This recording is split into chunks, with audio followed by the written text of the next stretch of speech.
বন্ধুরা, আপনারা একটা ঘটনা নিশ্চয়ই সকলে অবগত আছেন। সেই ঘটনাটা আমাদের রাজ্যেই ঘটেছে। আমাদের রাজ্যের একটা নামী হাসপাতাল, আর.জি. কর হাসপাতাল। সেই হাসপাতালে তো বিভিন্ন জন বিভিন্ন রকম ভাষায় তাদের যে প্রতিবাদ সেটিকে তারা ব্যক্ত করছেন। তো আমাদেরও ধৈর্যের বাঁধ কিন্তু এবার ভেঙে গেল।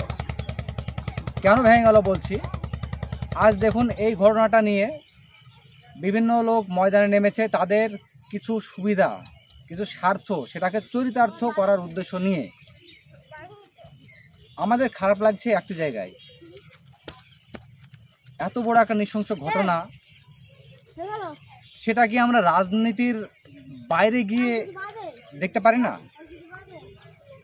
রাজনৈতিক ভাষা ব্যবহার না করে সেটা আমার বাড়ির মেয়ে বা আমাদের বাড়ির মেয়ে বা আমাদের রাজ্যের মেয়ে, আমাদের দেশের মেয়ে, সেটা ভেবে কি আমরা প্রতিবাদে অংশ নিতে পারি না?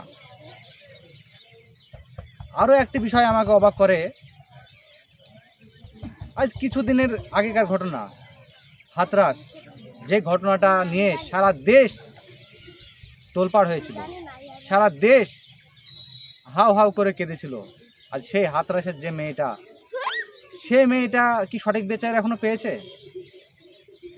সেই মেয়েটার জন্য কি আমরা সঠিক প্রতিবাদে অংশ নিতে পেরেছি? তারপরে চলে আসুন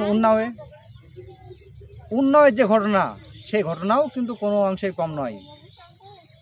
তারপরে চলে আসুন মণিপুর, কয়েক মাস আগেকার ঘটনা, এখনও কিন্তু মণিপুরের আগুন নেভেনি। মণিপুরে কিন্তু এখন দাউ দাউ করে জ্বলছে আগুন মণিপুরের। সেই মণিপুর নিয়ে কি আমরা প্রতিবাদে নেমেছি? মণিপুর নিয়ে কি আমরা এই যে রাজনৈতিক বিশ্লেষণ যেটা করছি আমরা, সেটা কি করতে পেরেছি? আত্মসমালোচনা করার দরকার অবশ্যই আছে আমাদের। তারপরে চলে আসুন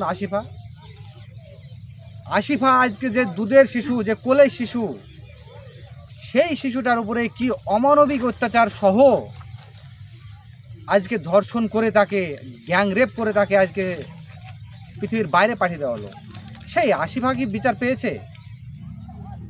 আজ আমরা যে প্রতিবাদের গলা নিয়ে রাস্তায় নেমেছি, আজ আমরা কি আসিফার জন্য কোনো কথা বলতে পেরেছি? চলুন না একবার নিজেকে জিজ্ঞেস করি, আসিফার অবস্থাটা কি? তাহলে সমস্ত প্রশ্ন উত্তর আমরা পেয়ে যাব। আর রিসেন্ট ঘটনা মুজাফফরপুর, বিহার, আমাদের পশ্চিমবাংলা লাগোয়া, সেখানকার ঘটনাটিকে আপনারা এত সহজে ভুলে গেলেন? না বন্ধুরা, এত সহজে ভুলে গেলে চলবে না। এই ঘটনাটা আমাদের রাজ্যের নয়, এই ঘটনাটা আমাদের কোনো একটি বিশেষ স্থানের নয়, এই ঘটনাটি সারা দেশের। এই যে ঘটনাগুলো ঘটছে, সারা দেশের মায়েদের ঘটনা, সারা দেশের মেয়েদের ঘটনা, সারা দেশের বোনেদের ঘটনা। আজ সেই ঘটনাগুলোর আমাদের প্রত্যেকটা ঘটনা ধরে ধরে যদি প্রতিবাদ আমরা না করি, যদি একটা আর.জি. কর নিয়ে পড়ে থাকি, তাহলে কি দেশ বদলাবে? প্রশ্নটা কিন্তু আপনাদের কাছে ছুড়ে দিলাম।